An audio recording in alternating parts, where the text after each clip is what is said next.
Transferable skills. From Cackle Media, this is Transferable Skills. I'm Noah Mishkin. Today's guest is Teeg Stouffer, who as a multi-potentialite shares his career journey from nonprofit environmental activism to fishing gear sales, and finally into film production, becoming a master storyteller. I hope you enjoy. I have had the pleasure of getting to know him over the last couple weeks, sharing incredible strategies, ideas, concepts, theories, philosophies. He's somebody that I can relate to, and I think that's just flattering myself if I put him on the same pedestal. But I'm excited to share Teeg with you today. Teeg, welcome to the show. I'm so happy to be joining you. We're going to have fun. It's always fun, but it's even more incredible when you've got so much overlap in the interests with your guests, which I have so far had the fortune of having, but it goes so much deeper than that. One of the things that when we first met a couple weeks ago, we have a non-personal, or we're like adjacent friends or adjacent acquaintances by way of business and LinkedIn. Just never had the pleasure of knowing one another personally. But once we started getting to know each other a couple weeks ago, I've already benefited in so many ways from our friendship.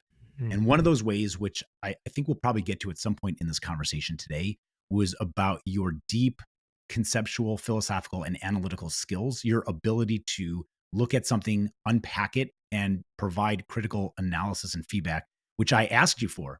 And it's been tremendously enriching for myself and for hopefully this show and eventually for the audience, some of your criticism that I solicited from you. So thank you from the top of the show. Thank you for what you've already given me. No, it's very kind of you. I'm just so enjoying what you're doing with this podcast. I'm gaining from your work and being able to be a listener in what your awesome guests have shared. It's really encouraging stuff. And I think there's like nuggets in every one of these shows that we can all pick up and put in our pocket and hold on to. So I'm really enjoying your work and enjoying you as a person. And yeah, so I'm thrilled to be joining you today. I hope to share anything of value. The plug I would put in for your show is that if you're listening to this, you stumbled onto the show through podcast platform, the little nuggets that you put out like on Instagram are really nice. They're just little bite-sized pieces that, yeah, they're just terrific. So you got to find Cackle Media on Instagram too, because that stuff is great. And then I think the context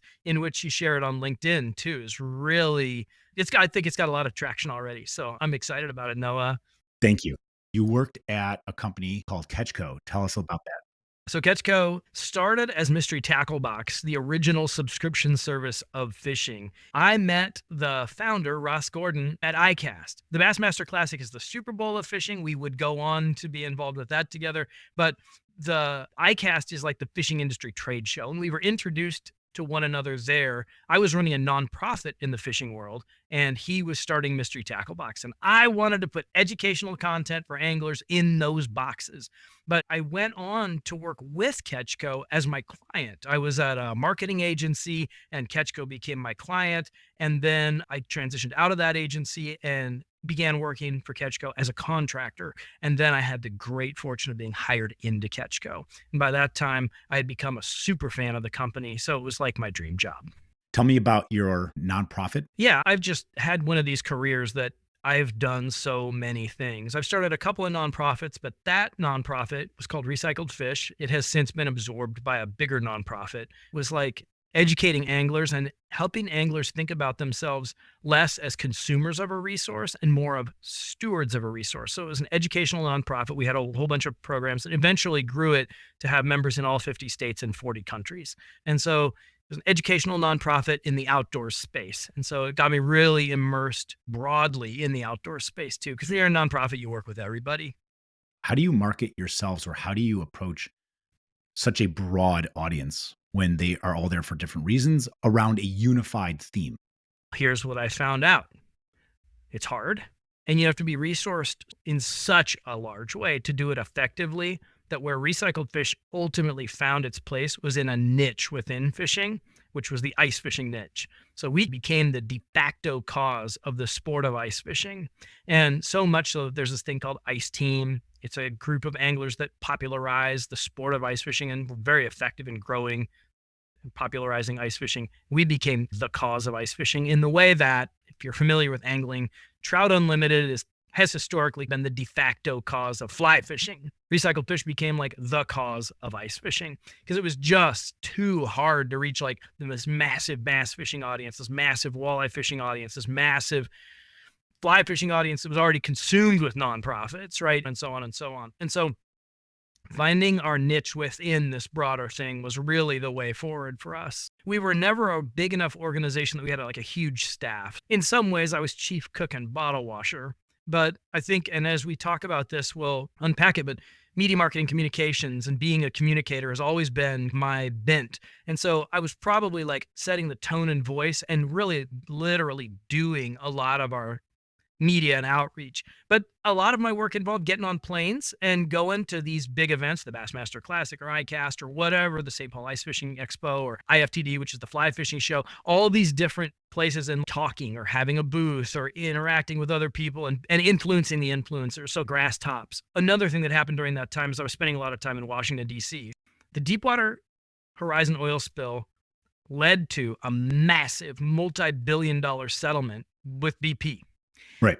That money would have just gone into the general fund. So if a state like Nevada wanted to use it to, I don't know, build a bridge, they could do it, right? And that's really not how those penalty funds should be used. So there had to be a secondary bill that would be passed. It was called the Restore Act that would be passed so that the funds levied against BP would actually be used for coastal restoration in the Gulf. That's logical, right, but that's not how politics works. So a bunch of folks worked very hard in Washington to get that money put into Gulf Coast restoration.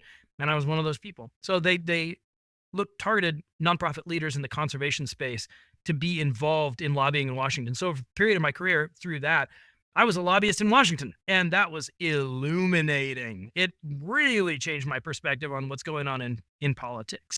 You're an activist and you're an ambassador of the environment. You're there to protect and to make sure that the assets were used to really what they were for. Environmental disaster, bigger than the Exxon Valdez. So you would want the billions of dollars that were paid by BP to go to cleaning up the Gulf. That's what they should do. Right. Like you said, it seems obvious, but that's not how politics works. We have to fight for that stuff. And yeah, I would probably be misdirected if I then took this and took us down a political path. But I will just say that the biggest thing we do as citizens is not casting our vote. It's all the other stuff that happens after that. Get involved. I'm a big proponent of if you want to criticize, then you need to be willing to be part of the solution. Right. Nobody can do this alone. And it takes a diverse perspective and a diverse set of hands in order to get actually work done. True. It's not plainly obvious to me how one does the work that you do. And especially if you don't have a lobbying or legal background, what did you learn along that way, that the skills you were using in DC as a lobbyist, as an activist, what skills were you leveraging in order to be persuasive, in order to be successful at getting your resolutions passed? Okay. Can I answer that by going all the way back to the very beginning of my career? Please. So when I was 14 years old, somebody stuck a mic in front of me and gave me a radio show. It's because I went to this awesome high school that was resourced and it had a radio station. My high school had a radio station. And this was in the mid 90s. And 1992 was the year the punk broke. And so I grew up in Des Moines, Iowa, and we only had a straightforward butt rock and roll station. They had one little 2-hour thing on Sunday night that played this new kind of music, this alternative music. And my high school flipped to the alternative format in the early to mid 90s. And then we got a 100-watt antenna. Before that, we had a 10-watt antenna. So you could hear us like for 2 blocks around the high school, right? Then we got a 100-watt antenna, which is not much in FM radio, but you could hear us anywhere in Des Moines, Iowa. You could listen to KWVM. And I became the station manager and I had a morning show. Every morning before school, I got up early and I went and had this morning show. And if you were in Des Moines and you want to listen to this new kind of music, this alternative music, Pearl Jam and Nirvana and all that stuff, you had to listen to some dumb high school kids in between all the songs. And I was that dumb high school kid, right? But I really started to develop this audience rapport and how that works. So by the time I was 16 years old, I got hired at WHO Radio in Des Moines, which is where Ronald Reagan got his start. And so who knows where I could end up, right? Probably not the White House. You could be president. Maybe in a movie with a monkey. Maybe I'll end up. Right. That could happen. I'll take that too. Anyway, so from the earliest time, I was developing my skills as a communicator and as somebody who could build rapport even with people you can't see. You're in a little room, but if you're doing it right, the people who are driving in their car feel like you're in the car with them. And so I started to be able to develop that from early. And then I went on to start the country's first all digital student owned radio station. I went on to do radio in England and then come back to the US and have a career in radio. And then it went on from there. So if you ask me, how would that work? The guy had no political experience. How would he be influential in Washington? It's just because I know how to communicate.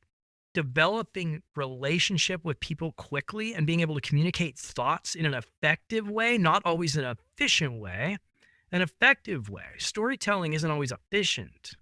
It's memorable. It reaches in. As a film nerd, I listen to a lot of podcasts on filmmaking, storytelling. I read books on it. I'm really into it. I like the storytelling. I like the cinematography, the technical stuff behind the camera equally as much as the actual portrayal on screen. There's a lot of debate over length, what needed to be cut, what was an unnecessary scene, what was a scene that was cut and regrettably so. Now, you didn't understand how you got to that point in the film. Hard work is rarely easy. The right choice often is hard. To summarize what you're describing is sometimes a compelling story takes more effort and takes more time in order to get it across. And so being an effective communicator, you're doing that. You're setting up context. You're understanding the relatability to whoever you're speaking to or on behalf of, hopefully a liaison between the two, to communicate the points, the reasons, the rationale, and hopefully be persuasive enough for them to understand, relate, and want to get on board. Amen. Bullet points are efficient. And in sometimes they can be effective. But mostly we don't make decisions based on facts. We make decisions emotionally, and then we back them up with facts. Really, in so many of the things that we do vocationally, there is definitely a place for efficiency. But the way that we go about persuading people, almost always through some kind of a relational transmission of thoughts and ideas, true, but also feelings. I feel like that's the right thing to do. And as we all probably know, all your listeners know, there's inductive and deductive reasoning, right? So logical, step by step, and like, my gut tells me. And we all drink from both of those wells. And storytelling for sure employs both inductive and deductive reasoning.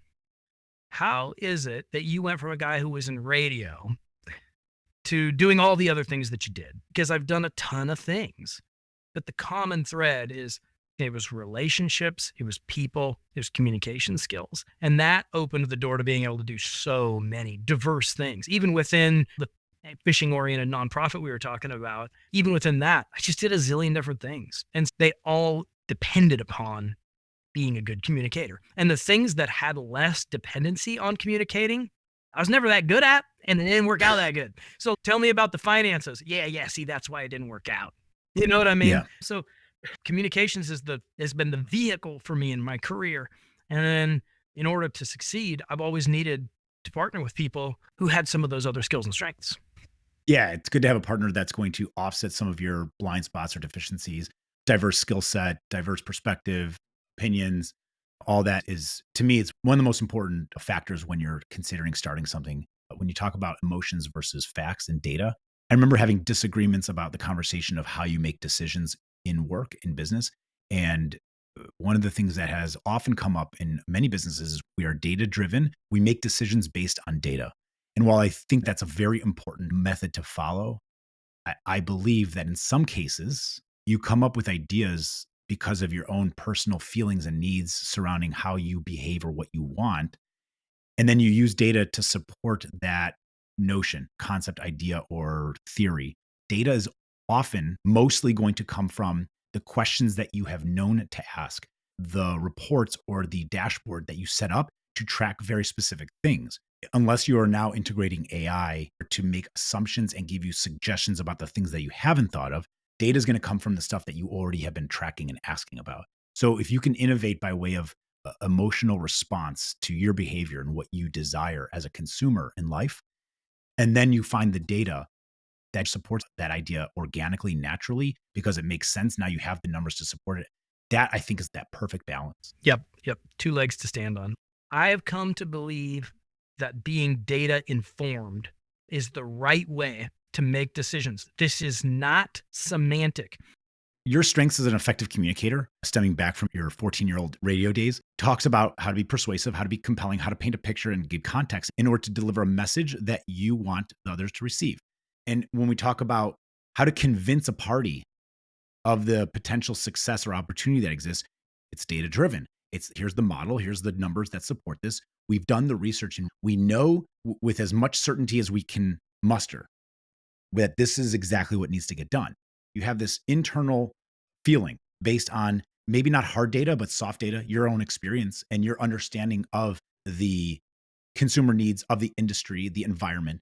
And you feel that a better solution and the one that's being provided by supported by the data is inaccurate, it's wrong. How do you take your perspective, your soft skills, your opinion, subjective idea, and how do you argue? How do you debate that against the hard data? So I think that takes experience and it takes working somebody through another form of logic. But there's this other thing that I've started doing, which is when I have an experience, I'll say, so we're going to just take that as a data point. Right. It's not empirical, it's not universal, but we're going to take that experience as a data point. And I say it all the time now, or I'll say it to other people. I'm going to give you a couple other data points. They come from my experience. And then you can start to align experiences as other data points that we balance against a predictive, mathematical predictive model. Predictive analytics, they're completely dependent upon some subjective ideas that somebody input and turned into numbers. They're just ideas as numbers. They can be as anything. And that's very important also to recognize that we do this professionally in business. It's called market research, where we interview stakeholders and we get their firsthand account and experience of something in order to better inform us of what we are doing right or wrong, or to bolster a concept that we want to build upon for the future need. So I guess some part of that answer is treat your internal team the way you might treat external consumers that you're trying to get feedback from and surveys from to inform you. Why would you be any different than any other consumer that is paying for the service? You have a feeling, here's how I behave, here's what I know to be true for me and my group, my peers. You're right, that is a data point. Yep, it's a data point. And this is what I say. I am in no way divorcing myself from data. I'm not at all. I'm saying data driven is dangerous. Data informed is wise. Some of these people who are in very specific skills, how do you balance that against the career or the career opportunities or career options of somebody who might have soft skills that might be more naturally transferable? Law, healthcare, accounting, whatever. And I think the answer for people who are oriented towards those type of skills is just a question of environment. So if you do accounting for a dentist's office, you're really going to understand the finances of dentistry. If you do accounting for an accounting firm that offers its services to a wealth of companies, you're going to really come to understand how the business works for a whole bunch of companies.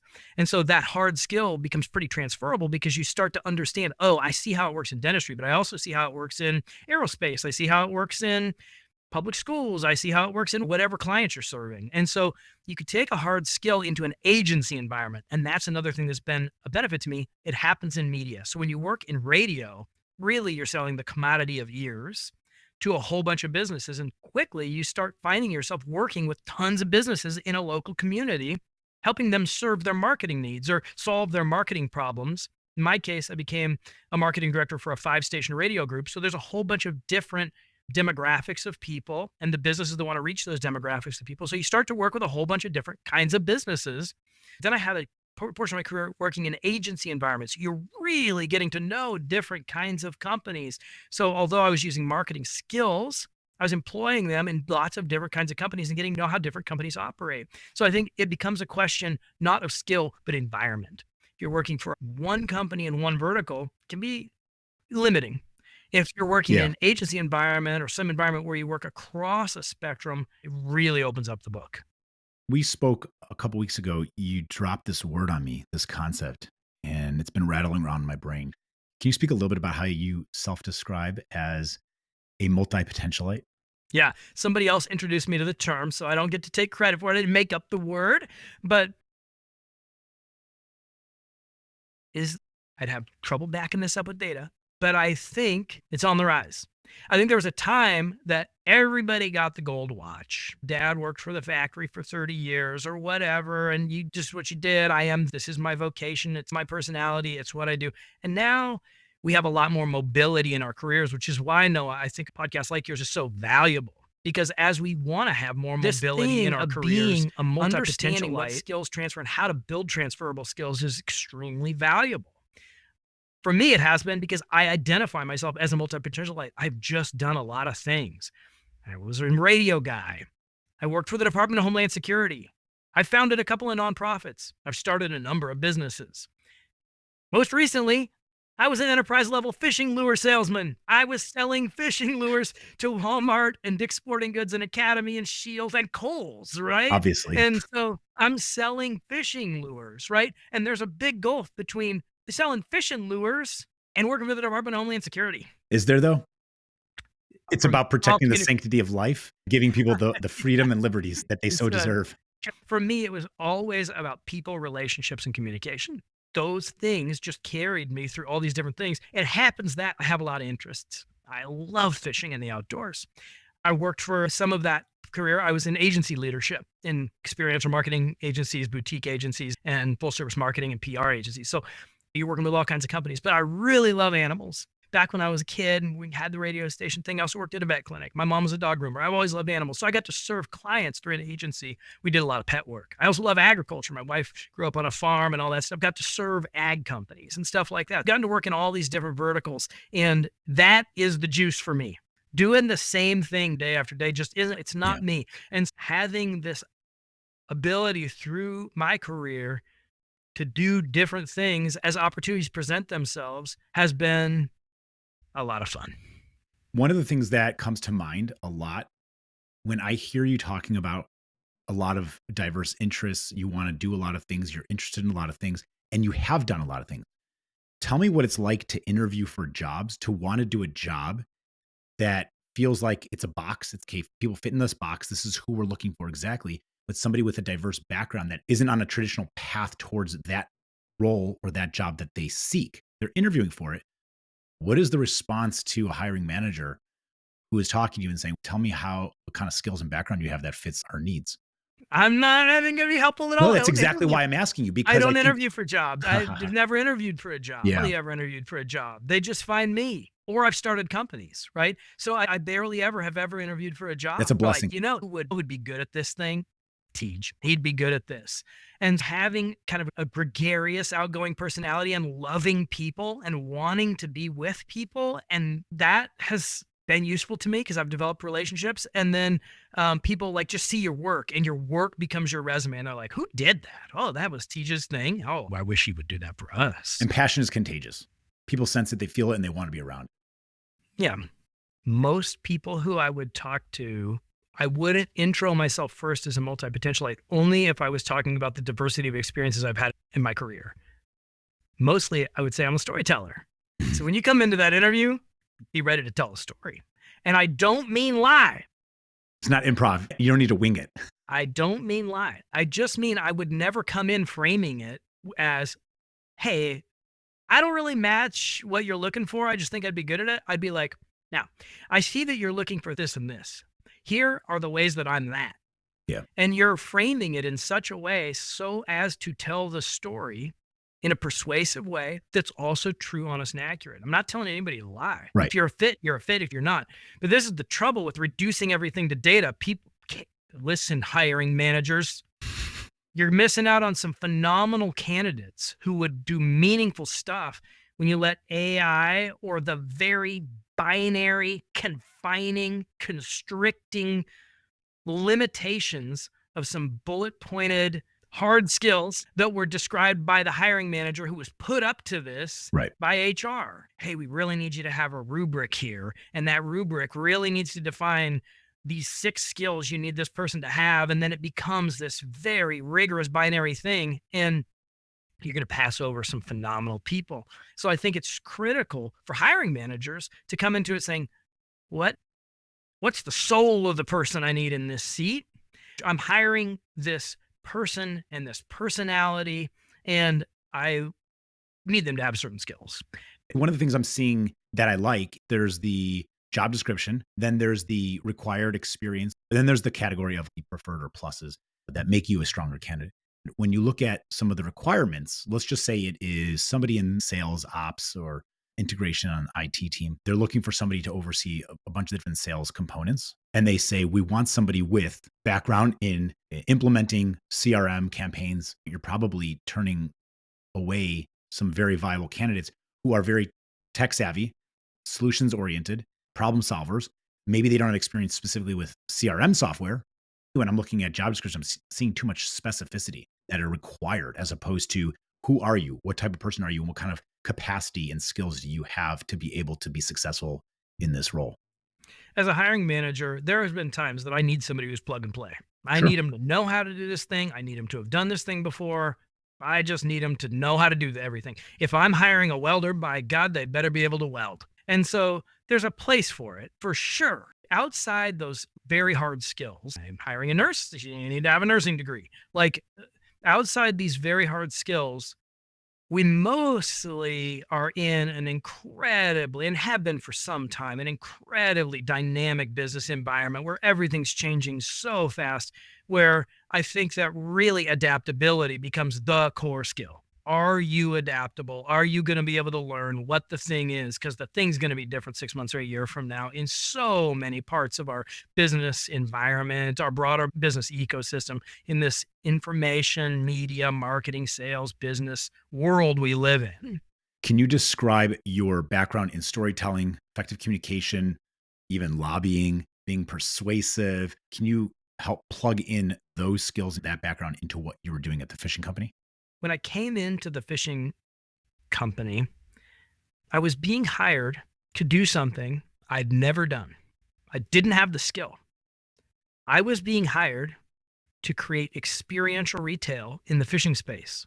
No one had ever done it. So Johnny Morris made Bass Pro Shops, and that's experiential retail, but he did it in a huge format. So the challenge was do it in a small format and do it in an accessible way. So if you go to Bass Pro, you are Bubba. Like Bubba loves Bass Pro. Bubba is my people. I'm not being mean. We were going to do something very different that felt cheeky and funny, and it was humorous, and it was clever, and it lent itself to a totally different set of dynamics and in a small format in high profile retail. Never been done. But I know fishing, and I know people, and I know experiences. And since I know how to create experiences, because I've done lots of that, experiential marketing agencies is a big part of what I did. That would be one of the environments where I'd be at the front of the room leading the talk at the industry trade show, right? Experiences, I know that. People, I know that. Fishing, I know that. And one of the agencies I was at was called RetailCom. We primarily served retailers. So I'd worked with and served a whole bunch of retailers. So in that way, I understood retail. But I'd never run a store before. So you know what we did? Hired people who'd run stores before. Oh, you once had the title of store manager? Let's get you on the team. In so many ways, we're building teams that have these skills too. And so you draw on the experience of a team. Very few of us are working in such an isolated silo that you need to have that one thing and only that one thing. And that's going to be dependent on everything, or that we need all the skills. You just work in teams. That's a You know? great point. And the way you're describing it is something that I personally have not thought of enough is what are your skills that are going to lend towards a further higher performing dynamic team? You're going to be working with other people. Like you said, rarely are you siloed working alone. You're going to be working alongside other people and they're going to make you better. And hopefully you're going to make them better. And so we need somebody that's going to check off the buckets that are critical and to have the capacity to check off the other buckets, even if it's not obvious to us or that person today. Yes. And you know what? Not all skills are transferable. So let me give you an example. Mhm. I mentioned, so let's use what I did at CatchCo, opening the stores as an example. If you were really trying to just stay in the lane, you would hire somebody who had been a store manager of a boutique fishing store. If not a boutique fishing store, then at least a boutique store or at least a fishing store, Mhm. right? That would be the adjacency, but the ideal candidate would have run a small box fishing store. That would be the ideal candidate. That's not who we hired. We hired somebody who had worked in retail as a store manager in other similar environments, that worked out good. We hired some people who had been store managers in big box environments. Didn't work out at all. They didn't know how to run a store. One of our guys who we hired to be the store manager hadn't touched cash in a till for 20 years, very experienced, and had become a district manager. So not only he understands store operations, he understood them at such a high level that he was leading other store managers. But because of the way that his companies handled, they weren't allowed to count cash and they couldn't touch a register. So then you put him into a small box. That guy touched a register for 35 years. He hadn't touched a register, hadn't counted cash, didn't know any of those day-to-day protocols, didn't know them at all. He had been a regional manager. It didn't transfer any, and it failed. We had another person we brought in room box. It failed. It's exactly as you described being founder of several nonprofits. When I asked you what you were doing day to day, you're like everything. And the smaller of an organization you are, or the earlier you get involved on a team as it's growing, the more hands-on you're going to be and the more things you're going to be doing. Even if you're not an expert in any one of those things, rarely are we, and you don't command all the knowledge and expertise. You're not going to be an expert in every single thing, but you are going to have enough knowledge to be able to tinker with each one and to manage it enough until eventually you find somebody that's a specialist in that one area. And so the way you're describing it sounds like the smaller of an operation you are, the more likely that somebody coming from there will have a broad, diverse set of strong skills because they've tried a lot of things. They were reliant in so many ways to the company. Yeah, I've seen this over and over. And I guess what I would say is, I'm going to use this as a data point. The data point of my observation is, more often than not, it's a lot easier to go from small to big than big to small is harder than anybody thinks. Tell me why. Because you thought you understood a thing until you actually had to do it. But when you're small, you actually had to do it. And then if you go bigger, you're like, yes, I understand that concept, so I can oversee that concept at scale. It's a really interesting point. I also wonder about the emotional side of going from small to big, if it's really frustrating because you can't do everything, because you are more siloed or more, obviously it's less autonomy, but going from small to big, it's like kind of crushes your dreams sometimes. Too much red tape. Yeah, and like your person who went from banking to baking, I actually think those kinds of leaps, it's so different world that your expectation set is different. Mm-hmm. The person who ran an institutional bakery where they're blowing 10,000 loaves of Wonder Bread into a bag every day and shipping them out to, like, the scale of that operation is so different from being in a small kitchen baking them loaf by loaf. It's just so different. But you feel like, I know how to do that. I make bread, make 10,000 loaves a day. It'd be easy to make 10. You can't, it doesn't work like that. I'm thinking about the stories that we've all heard. Watch the Food Network if you want to stay on the food theme. Somebody that they're at the top, world renowned, and then they step away from all of that to go small again. They say, I've forgotten where I came from and I've forgotten the reason I got into this. Let's go back and focus on that small little thing again and rediscover that beauty. I don't know. It's a really good story. Sure does. Let's talk about storytelling. You left the fishing company to go start something completely brand new. It sounded like you were following your heart. 100%. I loved my season at CatchCo. I can't even say how much, like Mystery Tackle Box and the other things we were doing, Carl's Fishing and Outdoors and Biospawn and 10,000 Fish and these brands that we owned. And I loved it. And so many companies that were venture backed and post boom, we boomed so much during the pandemic. Fishing exploded. And then we meteoric rise. My career transitioned towards enterprise sales. So instead of running the stores, I was selling fishing lures to big box retail. And that was great. It just was my B strengths. As we've talked about, I'm really oriented towards relationship.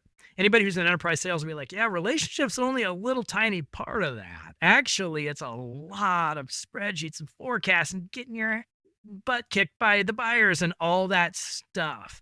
And it's not a super relational business. At least that's not how it was for me. I was migrating further and further away from the core things for me: relationship, experiences, storytelling.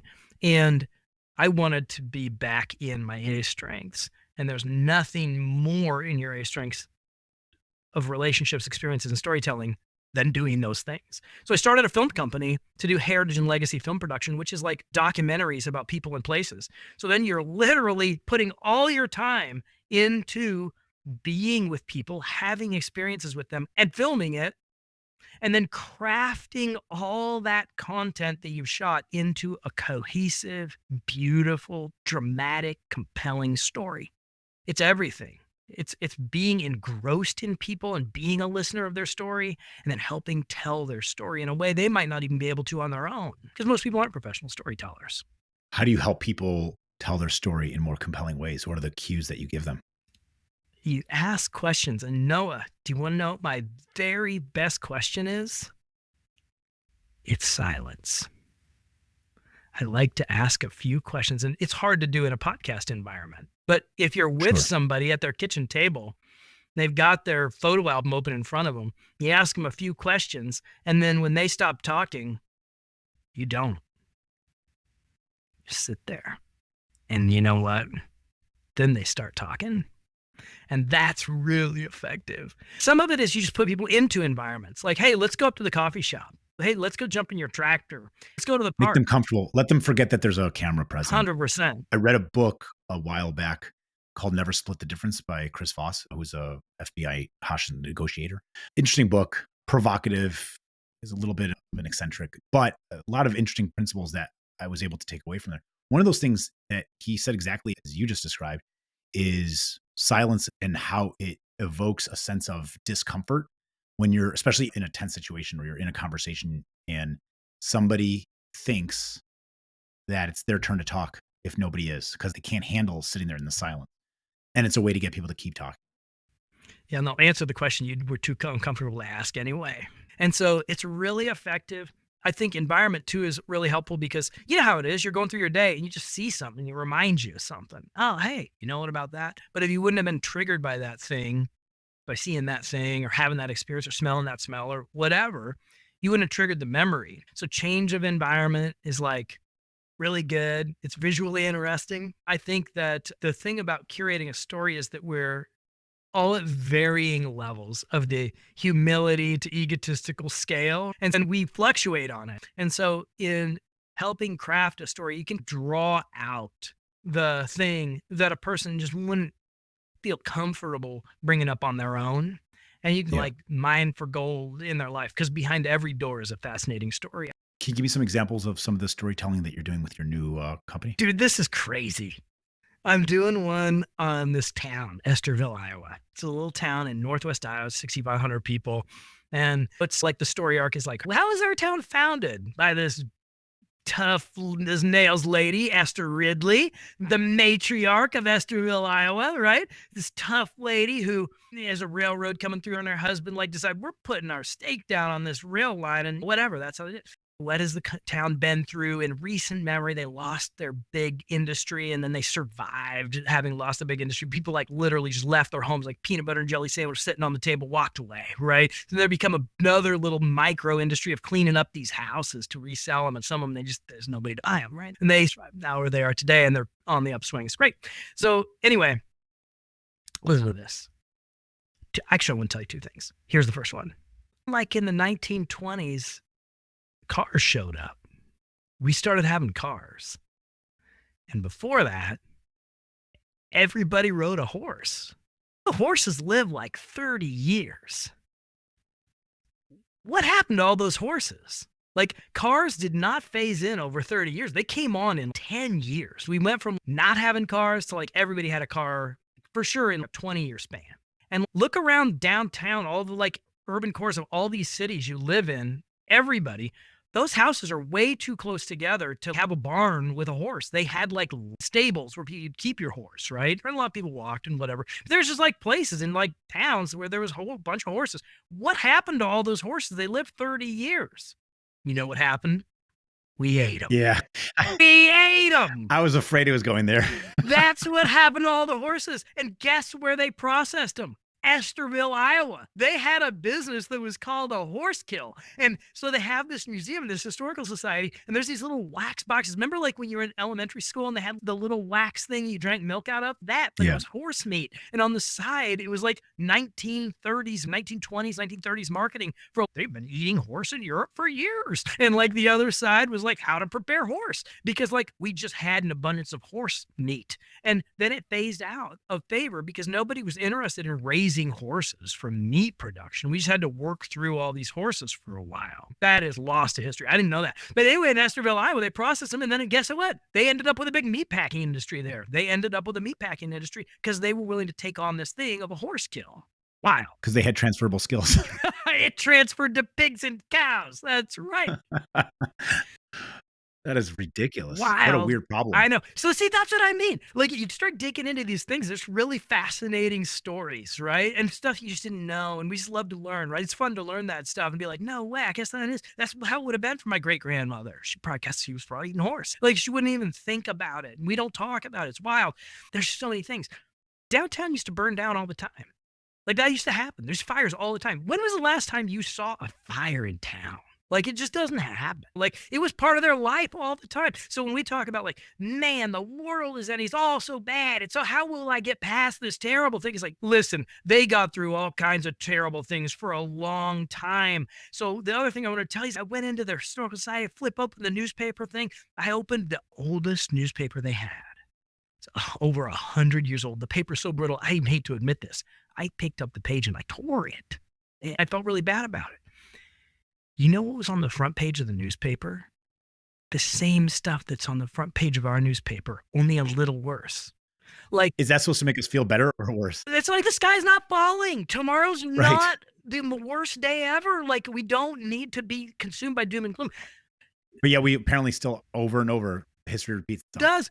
But also, we don't have to dread tomorrow. They got through it, and then the next one's got through it, and the next one's got through it. It's going to happen to us. We're going to get through it. The front page of their paper was like, oh no, they want to take the 10 commandments out of schools. It's still in the headlines. People are still talking about this. And when we talk about like how crazy our politics are, the top story that day was that one town had hung the city council. They hung them. Well, that's one way to get them out. That's political. That's intense politics, right? Yeah, that's intense. And so come on, we're going to be fine, everybody. That's a good message. You're clearly passionate about storytelling, about history, about individual stories. You're also working on stories about the town, the history, as well as maybe corporate history, legacy information, and storytelling. Do you find more fulfillment out of being an audience member listening to the storytelling or being the one that is producing it for an audience? It's 100% both. But here's what I will say. I really like fishing. I do. Noah, I love fishing. I'd love to take you fishing. Come on, let's go fishing. I'm in. I don't get this fired up about fishing. I sure don't get this fired up about selling truckloads of fishing lures. It just wasn't the same. And so I think there could be people listening who are like not in love with what they're doing. And I'm walking on clouds. I'm not walking on stacks of fat cash. Yeah. But I am walking on clouds. I feel so alive. And so if what you're doing for so many hours a day is just sucking the life out of you, you've got transferable skills. Use them. I've said this for so many years. If you're going to spend more waking hours at your job, working for somebody, or even for yourself for that matter, it really actually doesn't matter. If you're going to spend that many hours a day on your craft, on your profession, away from more waking hours than with your family or at home or with your friends, you better like what you do for your own integrity and self-worth and respect. Like what you do. Doesn't mean it's always going to be perfect. Doesn't mean every day, even if you love what you do, there's going to be days that are tough. But like what you do and do it for the right reasons. And if you're not, reevaluate, figure out what those transferable skills are and how they can be applied in unique other ways elsewhere. Something that's going to be a lot more rich, fulfilling, and have you walking on clouds as well.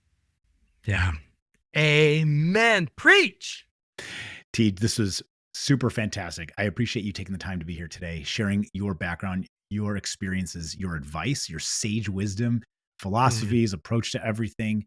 It's been a true pleasure to have you. And I hope that everyone reaches out to you to have their story, their legacy and heritage told by you on their behalf. I'll leave a link in the show notes. They can find your website and Thank you very much for being here.